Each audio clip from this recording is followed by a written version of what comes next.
Good afternoon and welcome to AI Answers, weekly updates and answers from the world's leading valuation authority. My name is Bill Garber and I'm Director of Government and External Relations for the Appraisal Institute. We have a special program today. We're going to be talking about post-pandemic commercial real estate, and today is a team of developers of Fulton East, located at 215 North Peoria Street in Chicago, Illinois, which is cited as the first post-COVID-19 development in the United States. And we're going to talk with the developer, leasing agents, and architects of this new development, market implications for the real estate valuation community and the real estate community as a whole. I'm going to hand it off to our guests. With us today is Bob Wislow, Chairman of Parkside-Realty Inc., Vice Chairman of Parkside-Realty Inc. and co-leasing agent, Katie Scott, co-leasing agent with Parkside-Realty, and Lamar Johnson with Lamar Johnson Collaborative, who is the architect on this project. We're very pleased to have all of you today. I was alerted to this project by several of our designated members of the Appraisal Institute. Basically, it's a very visionary project that'll have implications on commercial real estate.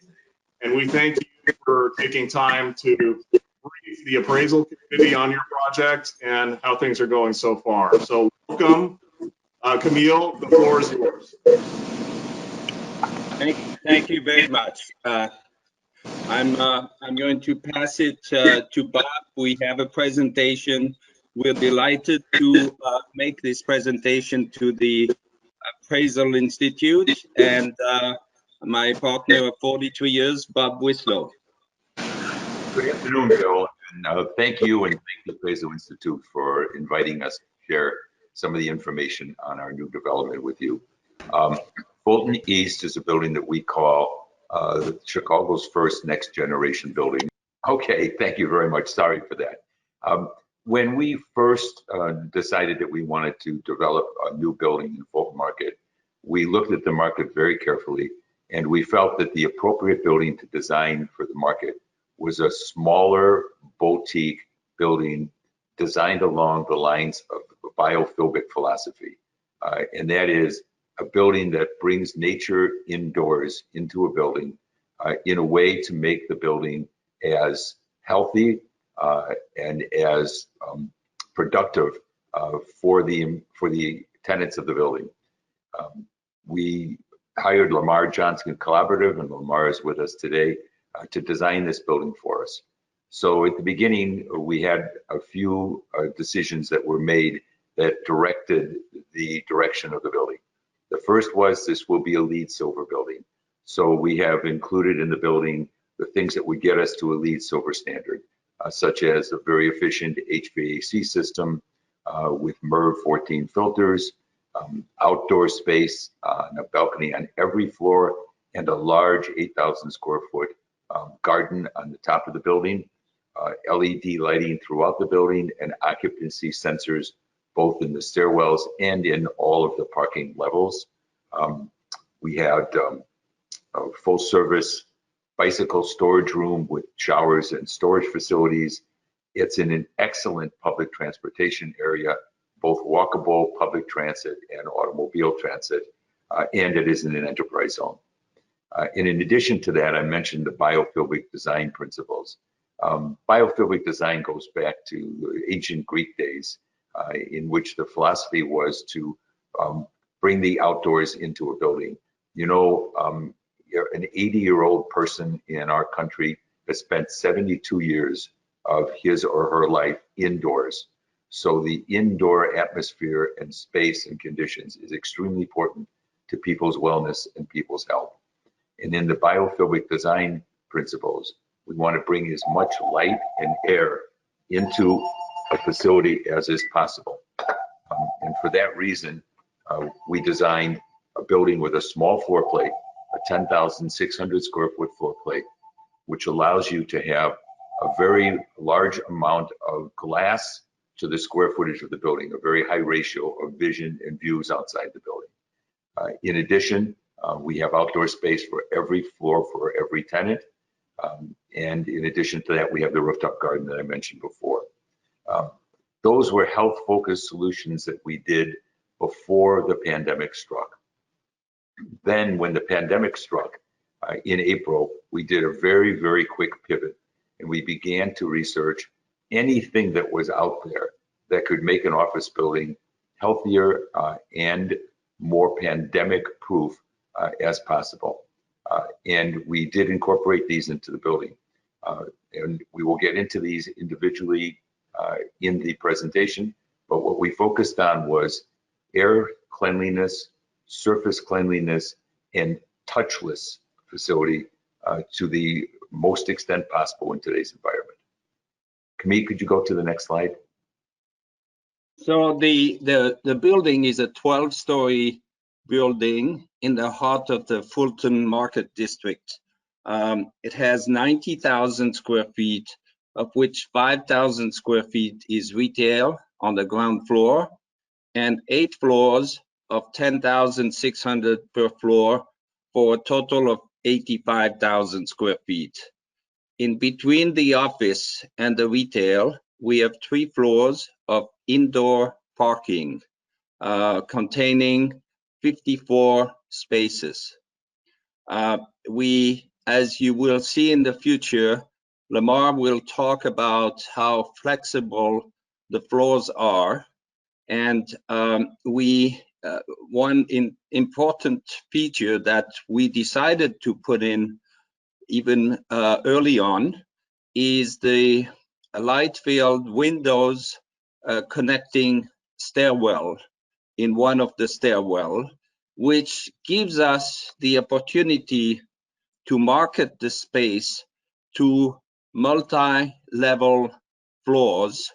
And that, for example, the building across the street is the Mondelez headquarters, world headquarters, which has 85,000 square feet and 5 floors of office, which happens to be the size of our office space. So we kind of dreamed that we could have a tenant for a single floor, but we think the opportunity to have tenants who want 3 or 4 floors is going to be a great alternative for us. Bob? Go ahead and unmute, Bob. So I talked earlier about this being the first next generation office building. And so what we've done with this building is we have introduced in the building things that will allow you to be in a hands-free environment. And that first one we did is a company called MAD Elevator Concepts from Canada. And we have installed their tow-to-go hands-free elevator system. We worked with MAD Elevator when we first designed the building. Again, we wanted to build a very cutting-edge boutique building, and we installed in our elevators a touch-to-go screen. So imagine an iPad installed on the wall of your elevator, which allowed you to put anything you wanted on that iPad. So you can put a tenant's name instead of having put floor numbers. You can put marketing information for that tenant on that screen. And the idea is that they use that screen to get to the tenant's floor. But those screens are very hygienic because it's glass instead of being a material like a plastic button. It's very easy to clean. When the pandemic struck, what are the points of a building that are most important? First of all, people don't want to touch something someone else has touched. So we went to MAD Elevator and said, we've got some ideas. Can you help us to see if we can put these in our building? Our first idea was to use UV lights in elevators because UV lights can kill the pathogens and viruses. The second idea was, could we use voice activator to run the elevators? The third idea is, could you use your cell phone? And the last idea we had is, could we use your toe instead of your finger to call the elevator? So we called the owner of this company, who are very, very progressive people, and came up with the ideas. And they started laughing. And they said, the UV lights, we tried, they're too dangerous. You can't have a UV light on when someone's in the elevator. And even if you have an occupancy sensor, there's too much danger in it. The voice activated, because there's so many different accents and voices and so many people talking at one time. We can't get those to work. We said we are working on a cell phone app, but the problem with the cell phone is you have to open the app and then go to the elevator button. It takes too long to call an elevator. But as to the tow system, and this was the middle of April, if you'll sign a non-disclosure agreement with us, we are about to announce in the middle of May the world's first tow-to-go elevator system, where you can call the elevator with your tow. And your building can be the first building in the nation to have this installed. So we have just finished the installation of this system. And as you can see on the screen, what we have is in the hallway, underneath where the call button would normally be for an elevator, there are two pedals. Think of these as a gas pedal in your car. You just step on the up pedal or you step on the down pedal, and that calls the elevator to you. Once you're inside the elevator, at the base of the elevator, again, underneath where the call buttons would normally be, there is a series of pedals for each floor of the building. You step on the pedal and it takes you to your floor. So you have an elevator in which you don't have to have any hand contact whatsoever. It's installed in the building now. This was the first time Otis, of course, ever worked with this system. It was obviously a challenge for us to get this installed. We retrofitted the building, and we felt it was worth this to do because our elevators were already installed in the building when we found this device, but we retrofitted all the elevators that do this, and we're delighted the system's in the building. So that's the first thing that we did. The second is we were very worried about air quality in the building, knowing that people have concerns about how this pathogen is spread. We began to research all of the different things that are available in order to clarify the air in a building, whether that be UV lights in ductwork, whether it be a bionic ionization system or bipolar ionization system. And we also looked at plasma systems, because plasma can clean pathogens out of the air. And what we did is we looked at what are hospitals doing, what are cutting edge hospitals doing today. We found a very unique system. It's called AirFix. And what this system does is it's a plasma system which brings in the air from the space into the system and runs it through a plasma. That plasma drops out the viruses, the bacterias, the pathogens, even mold and spores, and cleanses the air and emits the air back into the atmosphere. But what differentiates the AirFix system is that in addition to emitting the cleansed air, it also emits a byproduct of a gas form of hydrogen peroxide. This is a very low level of hydrogen peroxide, less than 0.03% per thousand, and low enough that it wouldn't irritate anybody who even has asthma. But as you know, hydrogen peroxide is a very strong cleansing agent. So this gas form of hydrogen peroxide is in the air in the space. It comes in through the return vents in the HVAC system, runs through the whole system, and comes back out into the space. And it's in the space cleansing the air, in addition to the cleansing that happens when the air goes across the plasma system. But because it's a gas form of hydrogen peroxide, it actually is attracted to surfaces, and it lands on surfaces, whether this be your desktop, your keyboard, the walls in your space, and disinfects the surfaces. And the in-field testing of these machines shows that they kill anywhere from 93 to 99% of pathogens. They reduce the pathogen level by that much. In hospital settings and in university settings where these have been used in the highly contagious areas in their competitive sports training rooms. And so we are the first multi-story building in the country to install this on all floors of our building. We've learned more about this machine as it's gone on, and we are right now currently in the process of retrofitting all of the buildings that we own and manage with these machines. Third, you know, when you're in a building and you want to get in after hours, or you want to activate one of the security switches, you have a fob that you can use, and you can touch a surface with it. We went beyond that, and we went to a touch-free key fob system. A key fob system that you can be 2 inches away from the switch that you want to turn on. So if it's at night when our security guard is not at the building and you want to get in the building, you can bring your key fob within 2 inches of the activation on the door. It'll open the door. Same thing for turning on your elevator if the elevator's off on your floor, and any other security devices a tenant might want in the building for their door or within their space. So totally touch-free. We've gone one step beyond that just recently, and we now have introduced that fob can be introduced into your either cell phone or your smartwatch.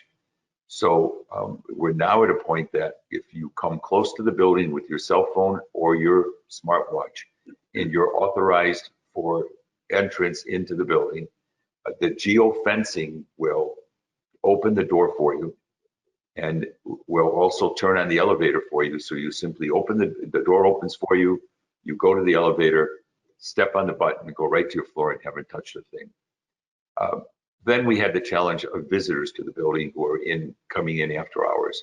So we have installed at our front door something called a butterfly system. And that butterfly system is a sophisticated intercom system where your guests can come after hours on a Saturday, on a Sunday. They'll call you on their cell phone and say, I've arrived. You'll look at yourself, you'll get your cell phone ring, you'll be able to look at the cell phone and see in the intercom, in the visual intercom, that is the guest you're expecting. You will buzz that guest in, the door will open, the guest will have 45 seconds, which in our building is more than adequate time, to walk to the elevator. The elevator will open and will automatically turn on the floor that you're on. So Bill, if this was your floor on the 7th floor, it's a secured floor, that a guest would get in, the door would turn on, the guest would step on the 7th floor on the toe to go and come right up to your space without having to touch anything. We've done the same thing on our washrooms. We've put a very sophisticated Sloan touch-free system in all of our washrooms. The flush valves for the toilets and the urinals, the water faucets, and the soap dispensers are not only touch-free, but from the LEED certification basis, they are solar powered by the lights within the washroom.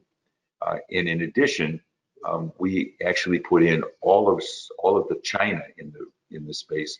So the wash basins, the urinals, and the toilets are all a special Sloan china, which is called Sloan Tech. And it has as its final coating a hyperallergenic coating on it, which actually kills bacteria.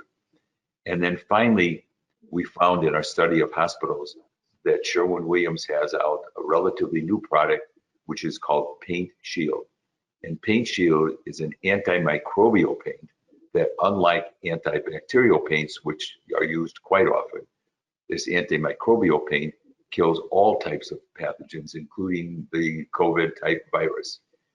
We had already painted our bathrooms because we were at that stage when we were doing this quick pivot on the building.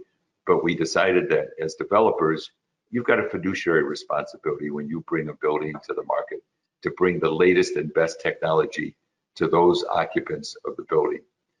And so we spent the time and the money to repaint all of our washrooms with this very special Sherwin-Williams Paint Shield product. Camille, next slide, please. There we go, yeah. We've gone through the germ-free elevators, and we've gone through all the special features. So if you could advance the slides, Camille. It is.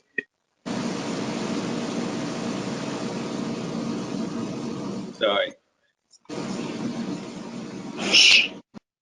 So this rendering, viewing Fulton East from the northeast angle, shows the really beautiful expression of biophilic design from Lamar Johnson, our building architect, and an elegant result. First, I want to point out to you our large outdoor balconies, 9 by 27 feet. They provide access to fresh air, all day long and into the evening for people working in the space. So a private balcony for each full floor, and incredible downtown views facing east, north, and south. So great light for the workday.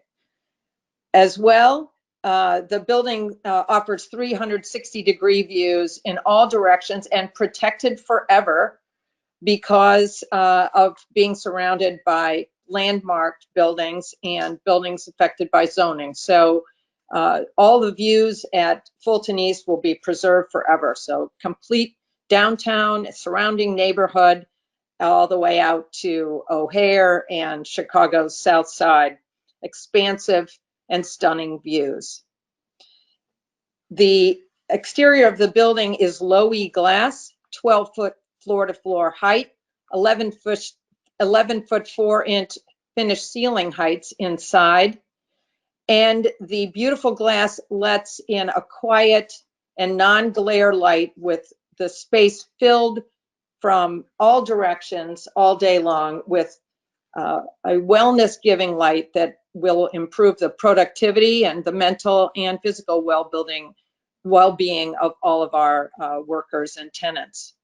If you note the custom extrusions, which frame the glass on the exterior of the building, they reference the history of the neighborhood, which was a meatpacking district. So we combine both the leading edge modernity of the architecture, the new post-COVID solutions, and a reference with both these custom metal features and the Pradima wood at the building's base, which you saw in the previous slides, to make a wonderful contextual reference to a historic and famous district in Chicago.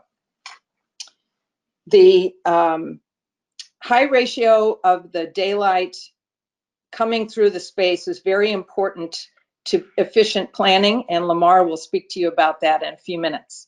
Moving to the rooftop, this is the 8,000 square foot park that Bob referenced earlier.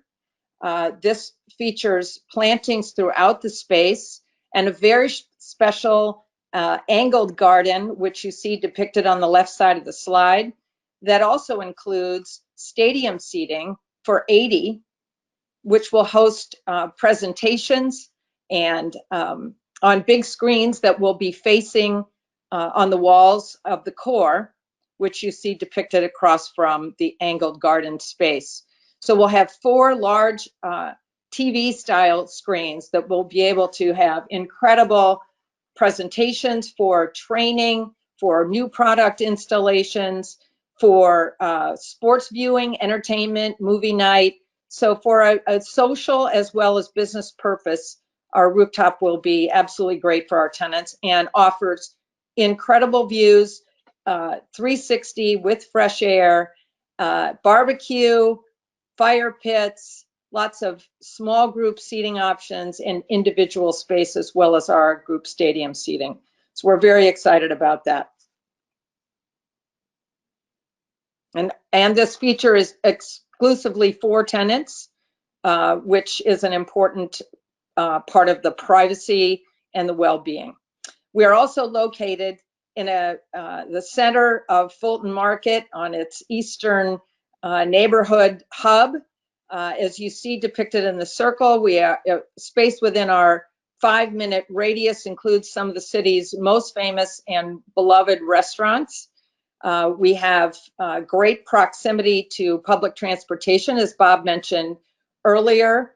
As you see in our legend, literally all the bus lines, the transit lines from the suburbs, the connecting loop L, which connects through the most proximate train line just to the southwest of our building, and a 10-minute walk to the major train stations, which connect you to all points in Chicago, and also Amtrak.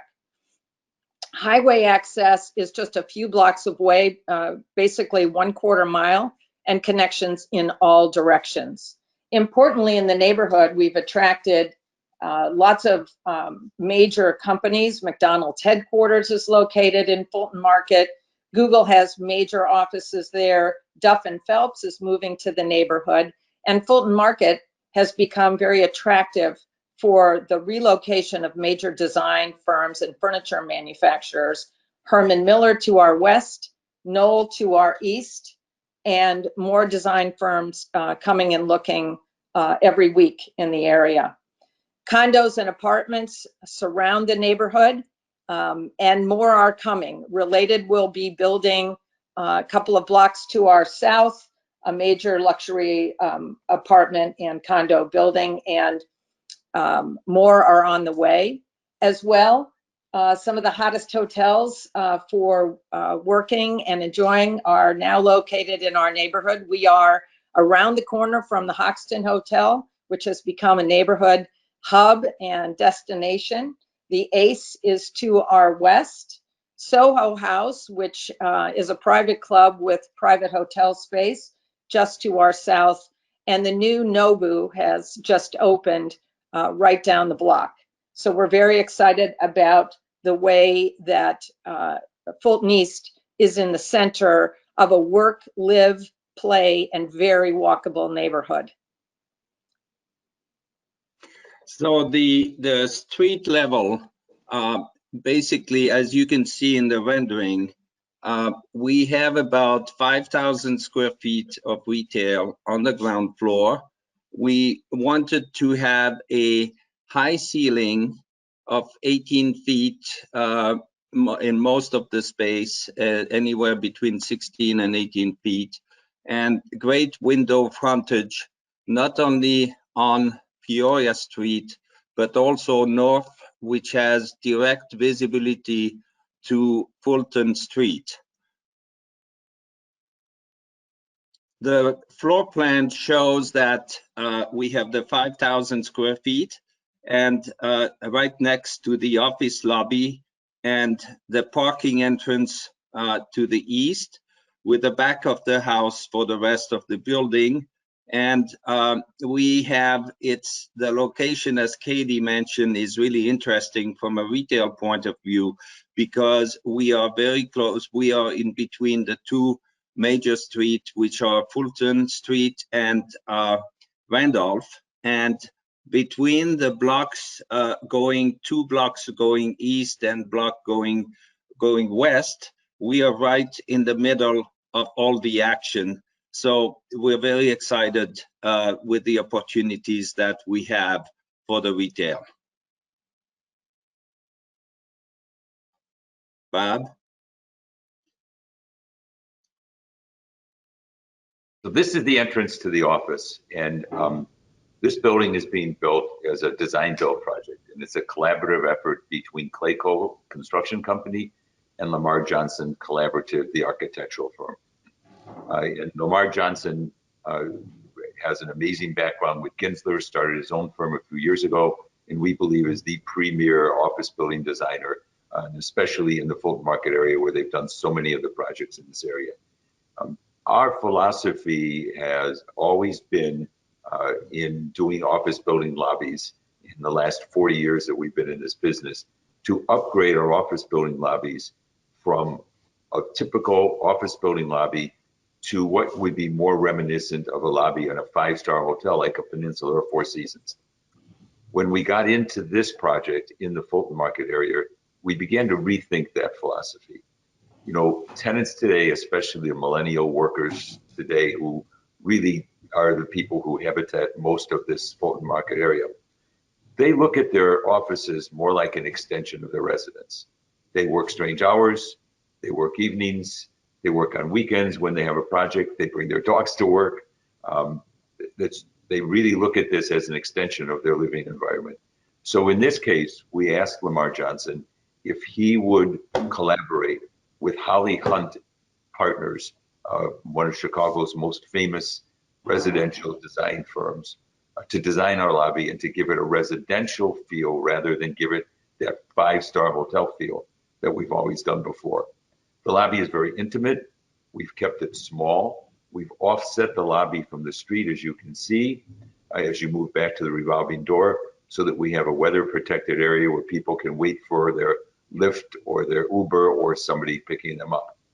We've kept the lobby inside to be very compact and very efficient so that the tenants in the building have less lobby expenses to carry in the operating expenses. And from a LEED standpoint, it's an incredibly efficient lobby. The lobby is being clad on the floor and on the wall of the elevators, where the elevators are in the lobby, with a very special imported porcelain that came in from Italy, and we just made it before Italy closed down on the last shipment of the porcelain being brought out to the building. And we're going to distinguish the lobby of the office building from the retail by having a dark concrete entrance going all the way to the curb, so we'll have an extreme identity. Would you like to go to the next slide, Camille? So this is the floor plan. And as you'll see in the lower bottom of the floor plan on the left-hand side, there is a yellowed area called connecting stair. That's the stairwell that Camille referred to before. So in this building, to make it extremely efficient, we moved the cores of the building, the stair core, the elevator core, and the washrooms, all to the south of the building, leaving the whole rest of the floor open for any kind of planning that a tenant wants to do. What that allowed us to do by having those stairs along the exterior of the building is to cut windows into the stairwell. So that stairwell, we made into an interconnecting stair. So if a tenant has 2, 3, 4, or 5 floors, they'll have a light-filled stairwell, which we have upgraded for tenants' use, and each floor is controlled by a key fob system, so that tenant has security on the floor, and that tenant's employees can move from floor to floor. The other thing is because we were building this building, again, with that biophilic design, a tremendous amount of exterior wall to the interior space. And continuous studies over the last 15 years have shown that when you have a space like this, you have a better happiness level, wellness level, and higher productivity from your employees. In addition, by keeping the building small, we can use that connecting stair starting from the lobby for people who want to walk on the stairs rather than access the building through the elevator. And this has worked out extremely well for us now with the pandemic, because we do think that even with touchless elevators, there are some people who are going to either use the stairs to come up or use the stairs to go down. We have 2 sets of stairs. We are going to designate that connecting stair as the upstair, and we'll designate the other stair as the downstairs. The nice thing about those stairs in the connecting stair is a multi-floor tenant does not have to cut a hole in their floor and use up their rentable space to have a connecting stair. And because of the way the BOMA measurement of buildings work, that connecting stair is not included in the rentable area for the tenants of the space. So they basically get that connecting stair for free. The next slide, please, Camille. Yeah, it's there. There you go, Lamar. Thanks, Bob. I'm Lamar Johnson, and I'll walk you through a couple of our conceptual hypothetical space plans. We prepared these to make sure that we were expressing to the market the efficiency of the building. And so as you get off the elevators, which are on the south side in the middle of the building, as Bob has said, we've identified a couple of scenarios. This is a plan that has more private offices than some of the other examples you'll see. You come off and you see a reception area, which is directly adjacent to the elevators. I'll also make note of the fact that the cores on this building are very efficient, and which is an advantage because it gives much more space planning flexibility. And even at their efficiency, we've also provided an extra fixture on both the men's and women's toilet rooms so that you're not quite as crowded in, and there's more accessibility to fixtures. So as you go back into the space, you'll notice that we have identified 3 corners on the lower left, and upper right that have private offices. This might be for an investment banking firm or professional services firm. You'll notice that we have identified in the light blue private offices.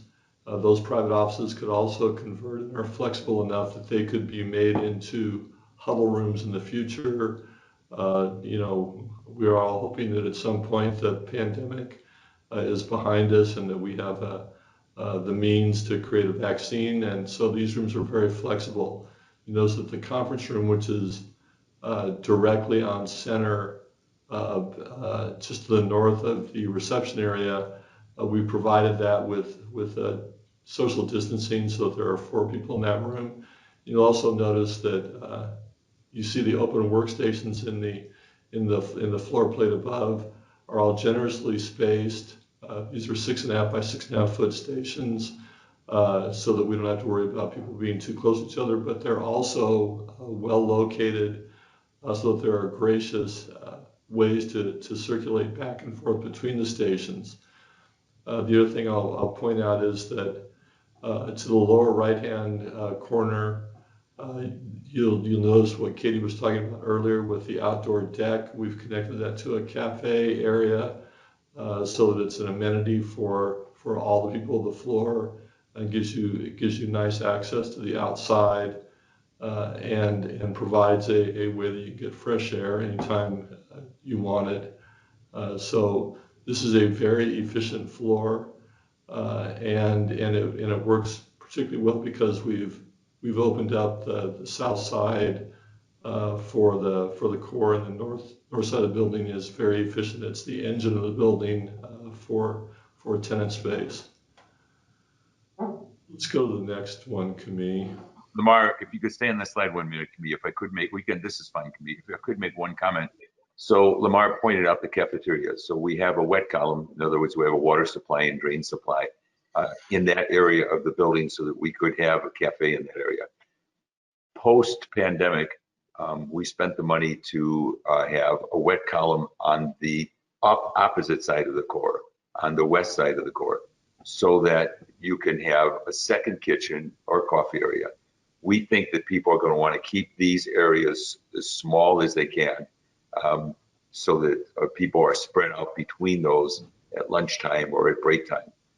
So for a 10,600 square foot floor, it's incredibly unusual, as you as appraisers know, to have 2 wet columns set up, so you can have independent kitchen areas, and again, reduce the congestion in any area of the building. Thanks, Lamar. Thank you, Bob.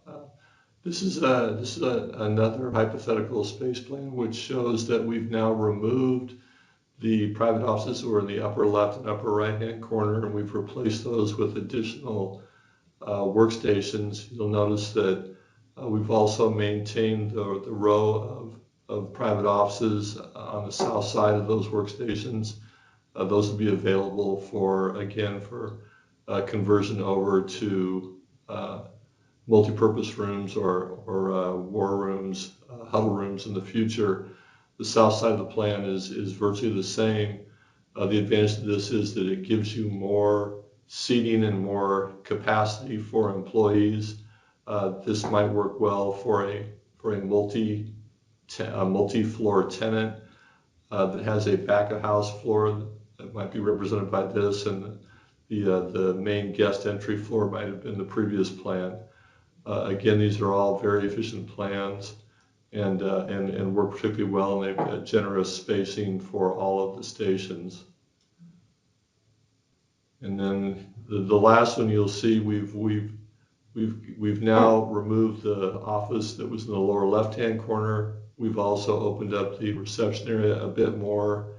We've kept the cafe adjacent to the outdoor deck, and now you'll see that basically to the north of the core is mostly open workstations with a section in the middle that provides conferencing and private office or small workrooms. This plan again is very flexible, and it's given this advantage because if you'll notice, there are only 3 interior columns in the entire footprint of the workplace area. This is fairly unusual for most buildings, and leads to a great advantage in the flexibility and adaptability putting almost any kind of user typology in. It works very well for open workstations. It works well for law firms. It's very flexible for professional service and almost any kind of creative company that you might come up with. So the reduction of the columns, while it may seem subtle, is a very significant attribute of this floor plate. And of course, it works especially well for appraisal firms. Camille, could you go back 2 slides, please?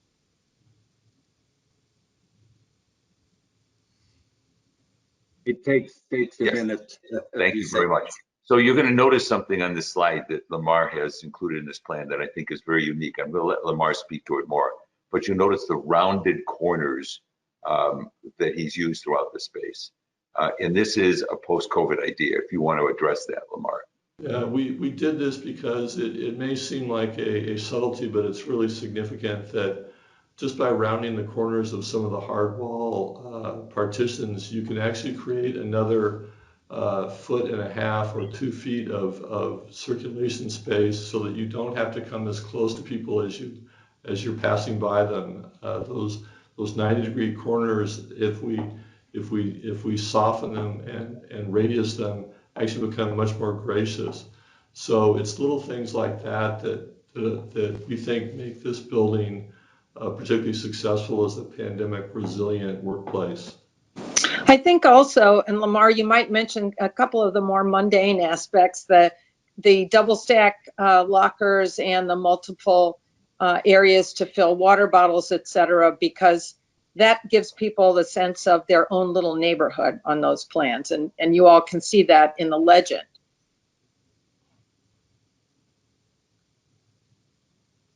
Bob? So Katie pointed out to you the sloped area on the roof that we're using to create our stadium seating area for outdoor meeting space. And the reason behind that sloped area is one of our desires was to create at the top of our building a penthouse suite, a 32,000 square foot, 3-story penthouse suite. Atop of that suite on the top floor, on our 12th floor, we wanted one of the most unique spaces in the city of Chicago. So we've sloped the roof to create this space, which has 23-foot high glass wall looking out to the north. Looking to the north because that's the side of the building that we do not have the sun load on. This is a space that a multi-story tenant can use for their major meeting room space. They can use this for employee training. They can use this for their executive floor. This is another view looking out those windows. So we have 23-foot clear view of the city of Chicago looking out over the entire Fulton Market area. And we really think that this is one of the most premier spaces in the city. You can see the openness of this plan. There's a column to the right of this. With just the 3 columns, we spent the extra money to increase the structure in the slab of the building to be able to reduce the columns from the exterior column pattern to an interior column pattern of 3 columns. Camille, the next slide. So this is the building specifications. I don't think we need to get into these at this point other than to say that it's a small boutique building, but we have built this building to the AAA standard. And so all the specifications as to heating and air conditioning loads, glass, sun loading, floor loading factors, LED lighting are all up to a AAA standard. And that is basically our presentation, Bill. We have a little video on the AirFix system, which if you feel we have the time, I think would be interesting. This is how AirFix markets to hospitals. It's a little bit of a cartoon, but we thought it might be interesting to explain it because we think this is one of our more unique features of the building for this post-COVID society we're living in. Yeah, we haven't tried it yet, so go ahead. How long is it? A minute and a half, maybe, Katie? Probably. Okay, Yeah. give it a run and see what it looks like. Yes. And then I think you may have some questions that you also wanted us to answer from an appraisal standpoint.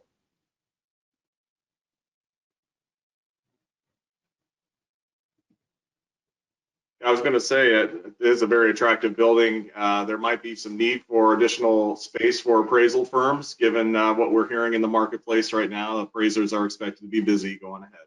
Good. I heard Duff and Phelps was nearby, so they're already relocating in that neighborhood. They are. Camille, I think the sound's not working, so maybe we should forget the video. Yeah, it could be a little tricky to try to run video on top of video. This has been working with our Zoom calls, but Yeah. this one go to meeting. So let's just close this out. So Bill, I think you wanted to allow some time at the end for. Yeah, no. Thank you all very much for the walkthrough. That's really great, and congratulations on the project. It's really, I mean, just of it and your ability to pivot is very impressive. I guess from an appraisal standpoint, they're going to ask, what's the market reaction been so far with the project in the current market that we're in? So Katie, you should take that one. You're muted, Katie. Unmuting now. The way that the market has initially responded to the building was to be fascinated by the architecture as it was emerging and its great neighborhood location. But as the pandemic took hold, the building has really gained recognition by the health, safety, and wellness benefits that we're offering, as well as interest in the outdoor space, which is part of that wellness benefit that we have in the biophilic design. So we've had both brokers and users of a variety of sizes in these last few months seeking more information, and that is really becoming more intense every week now as companies are realizing that it isn't just so simple to come back to work in large buildings particularly, and they are looking for ways to find flexible space, which our floor plan, as we talked to you about during our presentation, offers. So when we're doing tours with both brokers, prospective users, and architects who do planning for them, everyone who comes to the building is reacting very positively to the space. And they actually seem to feel the building as we get upstairs. They all react to the light, to taking a peek and walk out on the roof, the balconies particularly, and then being a part of this wonderful neighborhood. So where we have all food options in every direction and a great feeling in the neighborhood. So the building itself offering that almost family approach to taking care of the employees, the prospects are clearly beginning to understand that this is going to be important for recruitment and retention of employees. Now, that work from home feeling has given people even more of a desire to want to be in a space that feels like home, but is a much more professional atmosphere, which is why they're going to be coming back downtown and going to work, but they want to have a more intimate feeling. And this building with its boutique, high-end, small feeling and all of the natural elements is really conveying. And it's gratifying for me and Camille and for Bob to really hear that in their voices and see how the questions lead always to AirFix, always to the toe-to-go and touchless elevator systems and the other systems we describe, because they want to understand it.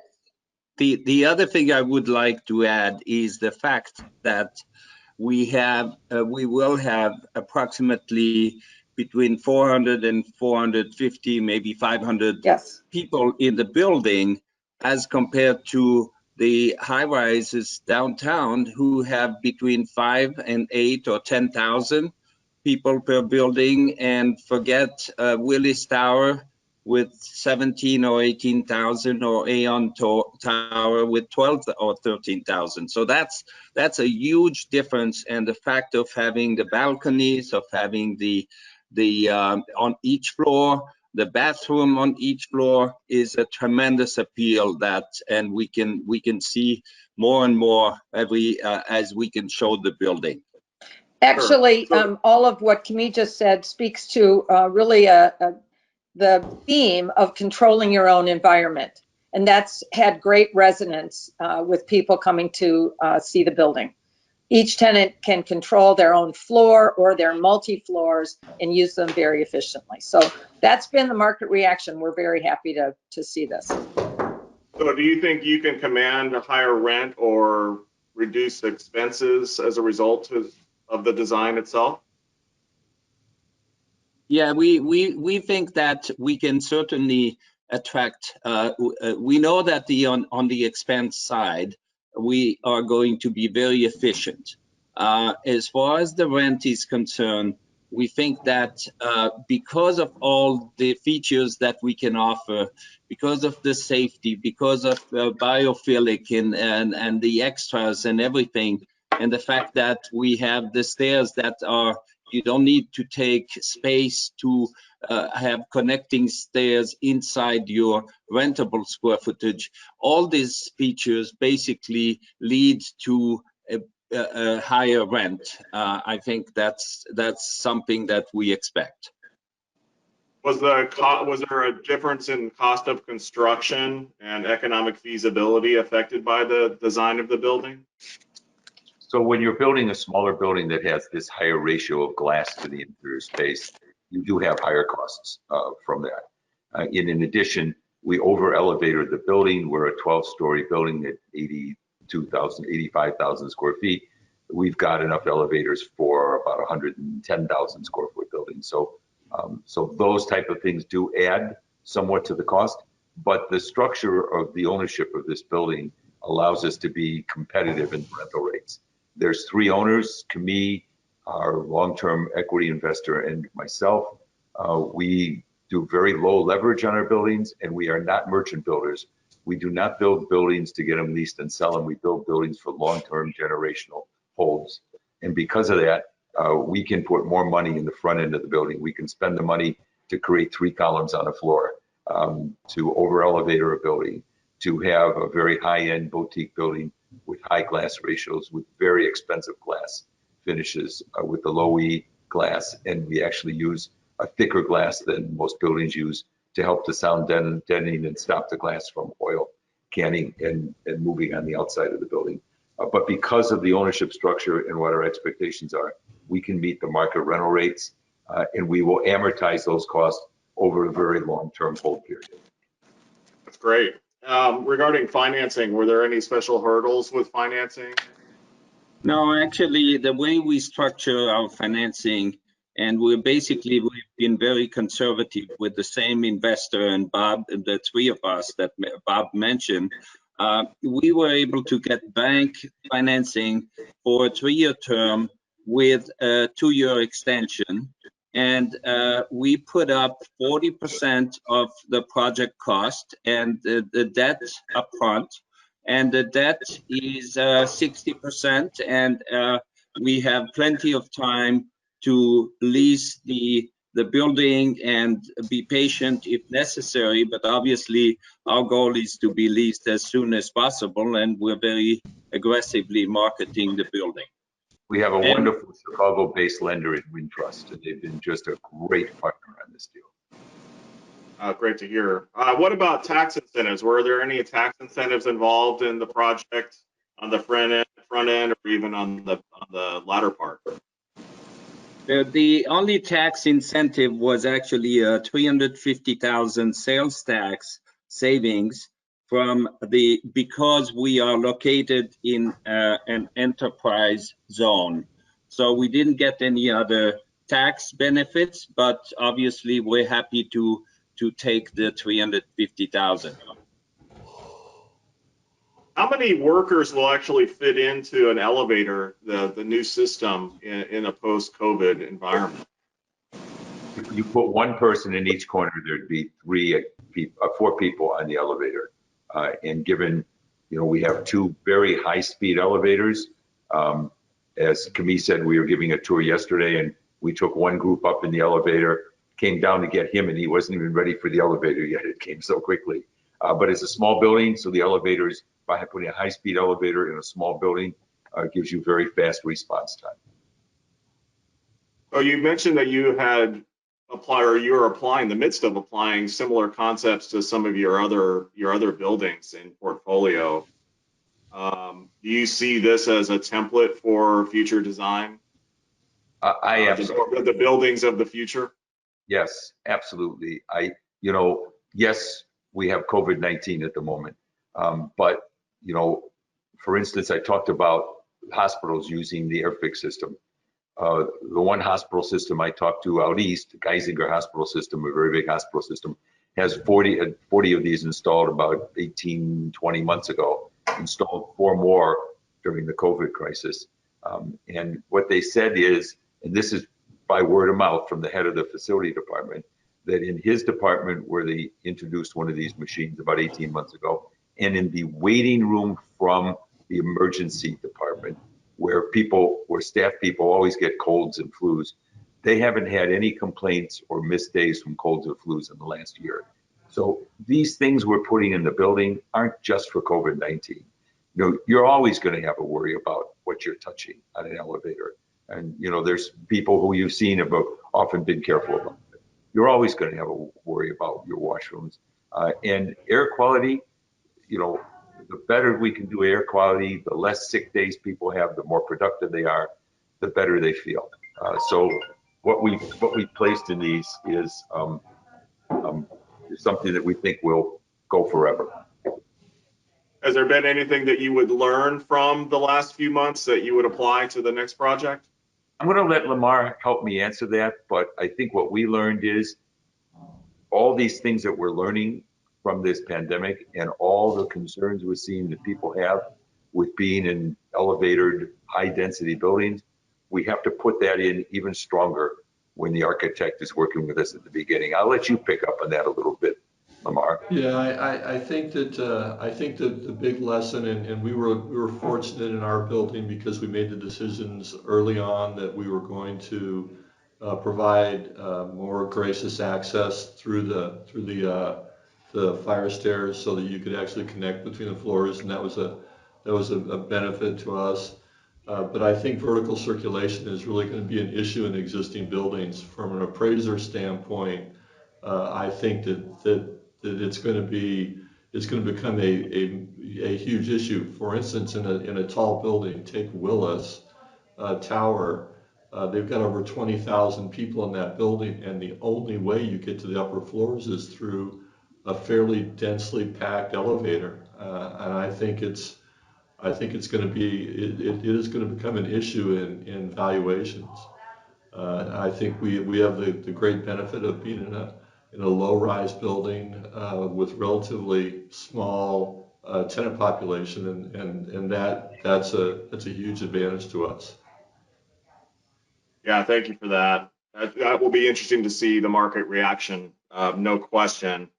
I guess my last question relates to the differentiation of projects and buildings like this. So we have LEED for environmental issues, and you're coming forward with health and safety, antiviral type implements on fixtures. Do you see any development of a building certification in and around these types of issues like LEED, comparable to LEED or Energy Star? Bill, I can address that. I can tell you that LEED is considering looking at some of these things to help in giving you LEED points. They're not there yet, but there is some conversation going on. There is a group called WELL, which is similar to LEED, but it has to do with healthy buildings. The WELL building is a complicated procedure to be able to get through your building, but they have just come out with, I'll call it a WELL Light, which addresses some of the things about how you're maintaining your building. What kind of cleaning fluids are you using? How often are you cleaning? Those types of things, so you can get some kind of certification. But I don't think either of them have really dug in deep to say, let's call it COVID-19, but let's call it more than that.